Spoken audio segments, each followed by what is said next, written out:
കാട്ടാനശല്യം ഇടുക്കി കോവിൽമല നിവാസികളുടെ ഉറക്കം കെടുത്തുന്നു. കാട്ടാനക്കൂട്ടം ദിവസങ്ങളായി ജനവാസ മേഖലയിൽ തമ്പടിക്കുകയാണ്. രാത്രിയിൽ ഉറങ്ങാതിരുന്ന് പടക്കം പൊട്ടിച്ചും മറ്റുമാണ് ജനവാസ മേഖലയിൽ ഇറങ്ങാതെ ആനകളെ തടഞ്ഞു നിർത്തുന്നത്.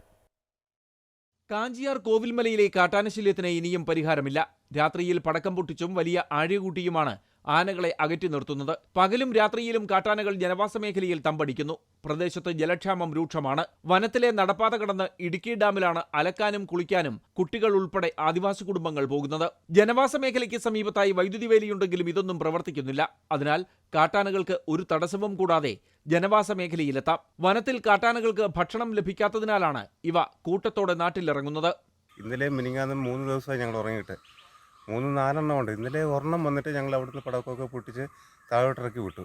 ഇവിടെ വന്നിട്ട് ഇതെല്ലാം മറിച്ചിട്ട് ഈ പന നിന്ന്. പക്ഷേ ഇനിയിപ്പോൾ അത് ഈ താഴെ തന്നെ ഉണ്ട്. എപ്പം കയറി വരുമെന്നൊന്നും പറയാൻ പറ്റിയല്ല.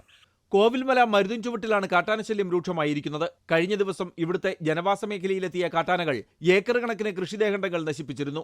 എന്നിട്ടും വേണ്ടത്ര നടപടി സ്വീകരിക്കാൻ വനം വകുപ്പ് തയ്യാറായില്ലെന്നും ആരോപണമുണ്ട്. പ്രദേശത്തെ ജനങ്ങളുടെ ജീവന് തന്നെ ഭീഷണിയായിരിക്കുന്ന കാട്ടാനകളെ ഉൾവനത്തിലേക്ക് അയക്കാൻ വനം വകുപ്പ് യാതൊരു നടപടിയും സ്വീകരിച്ചിട്ടില്ല. ജനങ്ങളുടെ ജീവൻ പൊലിയുന്ന സാഹചര്യം നിലനിൽക്കുന്നതിനാൽ ശക്തമായ പ്രക്ഷോഭത്തിനൊരുങ്ങുകയാണ് ആദിവാസി സമൂഹം. അമൃത ന്യൂസ്, ഇടുക്കി.